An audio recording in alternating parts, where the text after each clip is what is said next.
Have you ever found yourself in a situation where it feels impossible to forgive?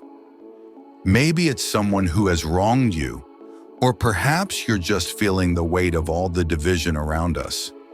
In a world that often seems torn apart by political differences, racial tensions, and personal conflicts, the concept of forgiveness might feel like a distant hope. But as we dive into today's daily devotional, we'll explore a powerful message from the New Testament, one that is as ancient as it is timely.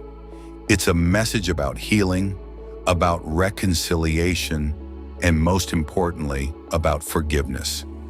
If you've been struggling with letting go of hurt, or if you're just seeking peace in your heart, this is the episode you don't want to miss. The hard reality of forgiveness and reconciliation. Now, I know what you're probably thinking. Forgiveness sounds great in theory, but it's not that simple, is it? And you're absolutely right. Forgiveness and reconciliation are powerful concepts, but they aren't always easy to put into practice. It's easy to talk about forgiving others when we're not the ones who've been hurt, when we're not the ones carrying the weight of anger, betrayal, or injustice. In real life, forgiving those who've hurt us deeply can feel impossible. The wounds can run so deep that the thought of forgiving might feel like we're letting the other person off the hook, or even allowing ourselves to be hurt again.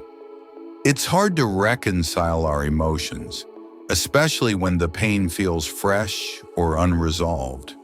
We might wrestle with questions like, why should I forgive them when they don't even acknowledge what they've done? Or, what if forgiving means I'm just opening myself up to be hurt again? This is where the strength of Jesus' teachings comes in. It's not about ignoring the pain or pretending like it never happened. It's about choosing to release the bitterness that holds us captive, even when it feels so hard. Remember, forgiveness is a process, not a one-time event. It's a choice we make every day, and it requires God's grace to help us take that step. But as difficult as it is, it's also the most freeing thing we can do for ourselves. Because holding on to unforgiveness only keeps us shackled, while true reconciliation sets us free. The teachings of Jesus on forgiveness. So let's jump right in. In Matthew 18:21-22, Peter comes to Jesus and asks, "Lord, how many times shall I forgive my brother or sister who sins against me? Up to 7 times." And Jesus responds, "I tell you, not 7 times, but 77 times." Now I want you to think about that for a moment. Jesus didn't just say forgive once, twice, or a few times. He said 77 times, or as other translations say, 70 times 7. He's saying there is no limit to forgiveness. No number we can count up to that says, okay, now you're off the hook.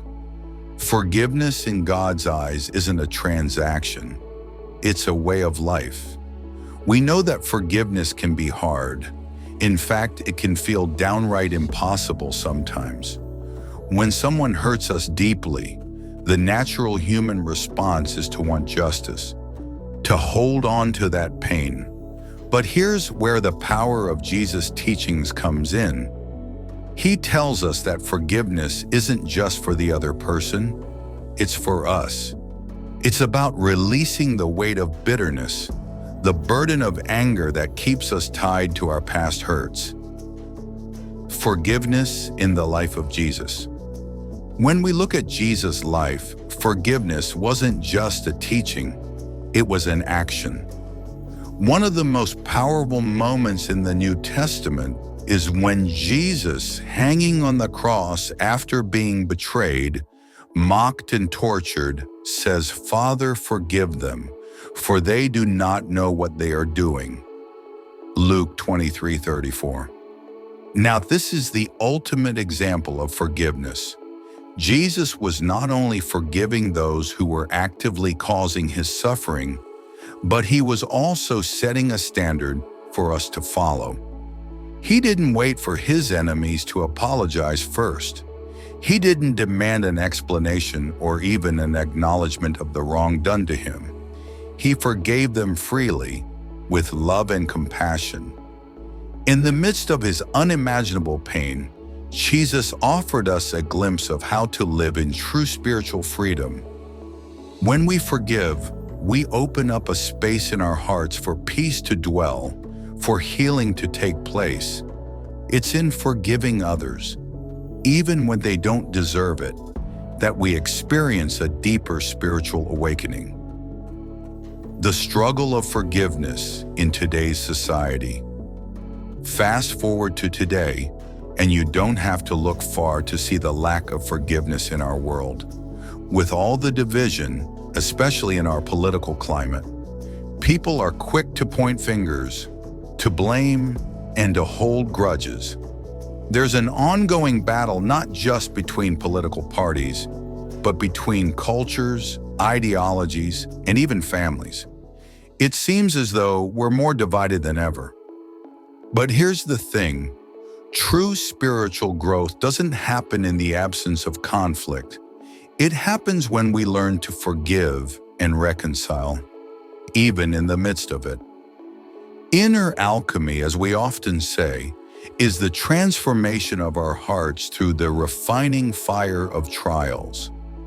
And forgiveness is a part of that transformation. It's a choice we make to align our hearts with God's will and to live out His teachings in our everyday lives. When we refuse to forgive, we remain trapped.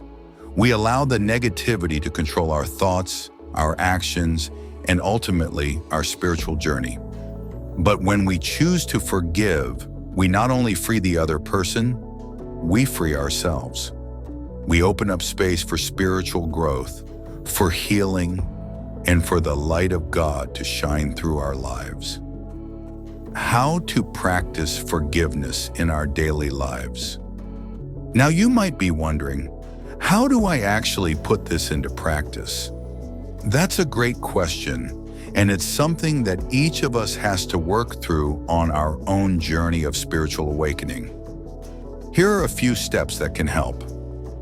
1. Acknowledge the hurt. It's important to recognize when we've been hurt. Denying our pain doesn't lead to healing. In fact, it often makes things worse. So the first step is to be honest with yourself about what you're feeling. Allow yourself to grieve if you need to, but don't stay in that place forever. 2. Pray for strength. Forgiveness isn't easy, and it's okay to admit that. But remember that God gives us the strength to do what we cannot do on our own. Ask for His help. Pray for the courage to forgive and for His love to fill your heart. 3. Let go of the desire for revenge. This is a tough one, but Jesus tells us not to repay evil with evil. Instead, we are called to love our enemies. It doesn't mean we have to be best friend with those who hurt us, but it does mean that we release the desire to get even. When we let go of that need for revenge, we allow space for peace to enter our hearts. 4. Forgive again and again. As we saw in the teaching of Jesus, forgiveness is not a one-time thing. Sometimes we may have to forgive the same person multiple times because the pain doesn't disappear instantly. Keep forgiving. It's in the continual act of forgiveness that we grow stronger spiritually.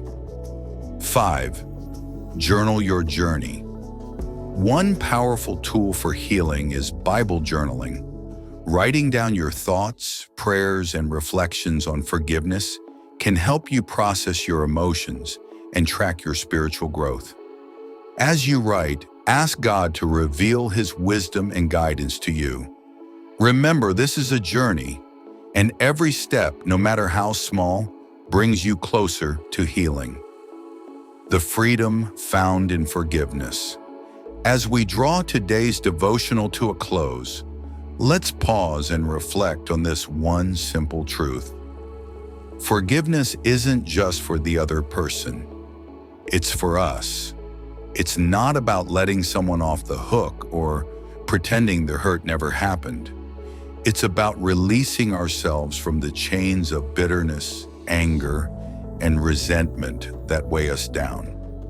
Those chains don't just bind the person who hurt us, they keep us from experiencing the peace, joy, and freedom that God desires for us.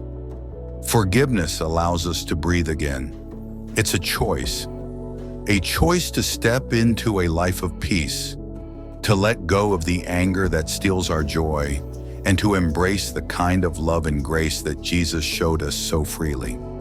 When we choose forgiveness, we choose freedom. We choose healing. And here's the beautiful thing. The more we forgive, the more we awaken spiritually. As we let go of past hurts, our hearts become lighter, our relationships are healed, and our connection with God becomes stronger. Forgiveness isn't just a gift we give to others. It's a key that unlocks the door to the abundant life that Jesus promised, a life filled with peace, joy, and love. It's in forgiving that we truly begin to live the life God intended for us, a life of deep, lasting freedom. I know this journey isn't always easy, but it's a journey worth taking. As we forgive, we are shaped more and more into the image of Christ. So I encourage you today, wherever you're at in your walk with God, to take a moment, reflect, and ask God to help you forgive. Whether it's someone in your life or even forgiving yourself, know that God is with you every step of the way. If this message has resonated with you, I encourage you to share it with someone who may need a little encouragement today. We are all in this together, learning, growing, and striving to become more like Christ. Thank you for joining me today on Spiritual Awakening. I'll see you next time. And until then, may you experience the peace and freedom that comes with living a life of forgiveness.